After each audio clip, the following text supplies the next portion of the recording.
It's a very insightful observation. It truly is a minefield of well-meaning but only contradictory suggestions, isn't it? The emotional stakes feel incredibly high because it's not merely about securing a date. It's about forging a genuine connection.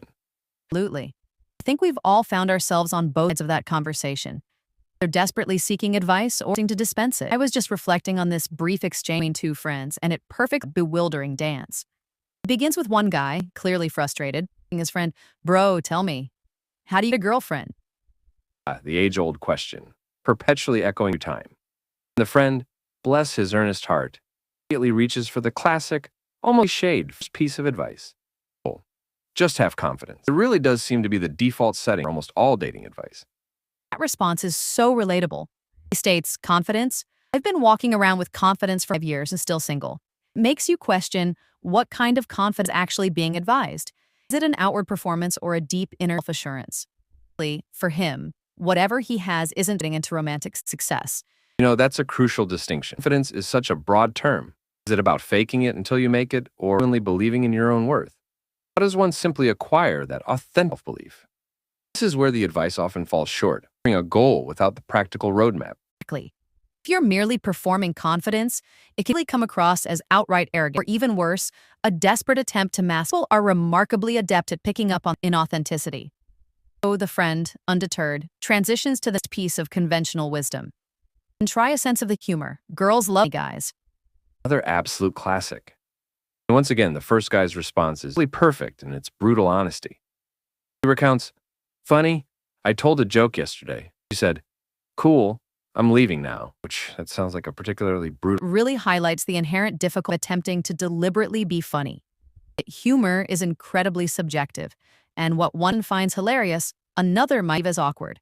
It's not just about delivering pre-written, it's about impeccable timing and in the room. I completely agree. There's a significant distinction between naturally witty and trying to force it into every conversation.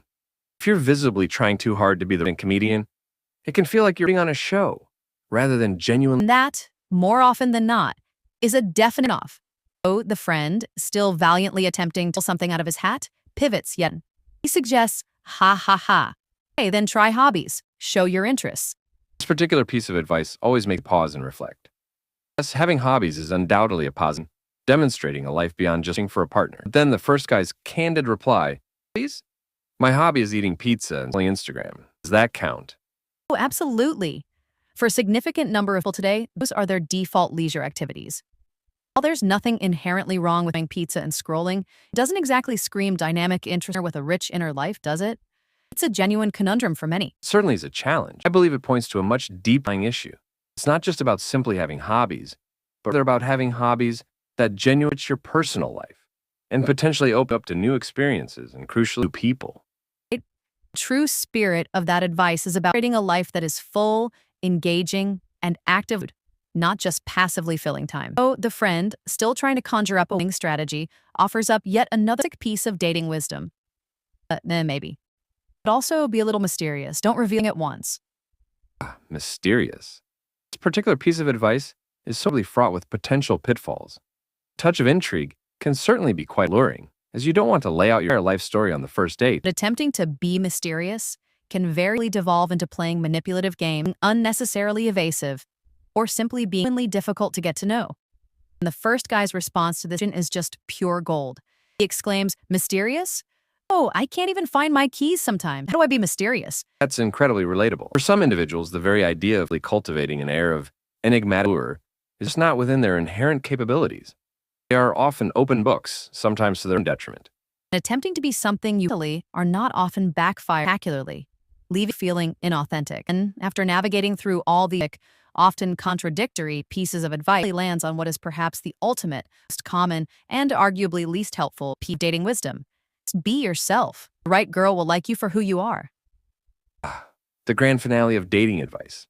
It's that particular piece of counsel that honestly feels like a comforting warmth and a dismissive shrug all at once. Because on one hand, yes, absolutely, you should be yourself. But on the other hand, if yourself currently someone who habitually eats pizza and scrolls Instagram all day and that hasn't yielding positive results, then what exactly does that advice mean? It's such a nuanced piece of advice, yet it's so frequently delivered as a simple, almost thoughtless platitude. He cuts right to the heart of the matter with precision, doesn't he? He immediately perceives the inherent for passivity embedded within that forward advice. And the friend, perhaps realizing he has exhausted his repertoire, simples down. Exactly. And don't forget, confidence plus equals jackpot. Such a fascinating conclusion because it most directly contradicts the earlier be yourself part. It's essentially saying be yourself, but also make absolute self inherently includes confidence in her. It's like telling someone just be, but also ensure you're a mythical creature, a unicorn while you're at it. It inherently implies that there's a very right kind of yourself that one should aspire to be. It completely sidesteps the entire journey of how one actually cultivates that elusiveness and natural humor. And I truly believe that's where a significant of dating advice, especially the kind of exchange between friends, frequently tends to focus exclusively on the desire without adequately addressing the inner work or profound self-discovery to genuinely develop those qualities. It's very much like telling someone to become a world-class chef without ever teaching the fundamental skill of how to properly chop an onion. That's an incredibly apt analogy. It also places an immense amount of pressure on individuals to somehow magically embody idealized traits.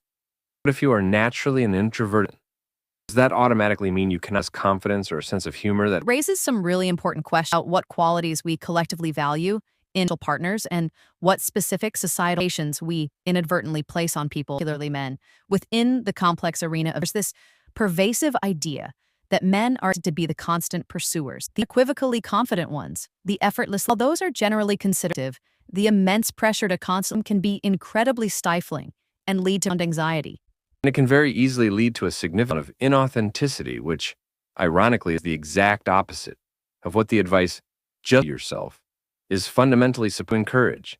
If you are constantly attempting to project an image that isn't genuinely rooted in who you are, it becomes utterly exhausting. So, what then is the actual practical take on all of this? If we were to distill this entire conversation to something genuinely more helpful and what would that look like? Because it's abundantly clear that simply just be confident isn't affecting the core problem. I believe the ultimate takeaway is that there's no single, simplistic magic bullet solution. Dating advice, while often well-intentioned, only oversimplifies a profoundly complex experience. Instead of focusing solely on what specifics to be, perhaps the primary focus shift to how to be. It's a much more holistic and, frankly, clear approach. It's significantly less about performing for a potential partner and much more about actively living a fulfilling and meaningful life. It's about truly understanding that confident merely an act. It's a natural byproduct of self-acceptance, competence. Exactly right. The just be yourself advice, worded through that much broader and more lens, becomes significantly more powerful.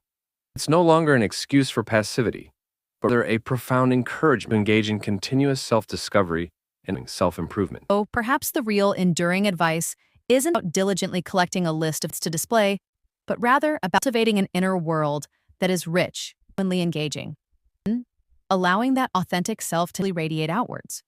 It's about doing the necessary work on primarily for yourself and trust the right person will ultimately be drawn to genuine energy. I can certainly hope for such a delight. It's truly about finding that crucial balance and fostering genuine connection, both with your own self and with others.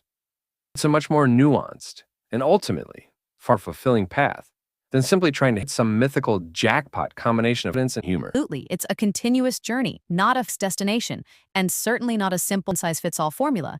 And sometimes the very best advice we can give is simply to keep exploring, to keep going, and to keep being genuine, authentically you. Maybe, just maybe, someone out there with that particular quirk endearing. Or at the very least, they might offer to help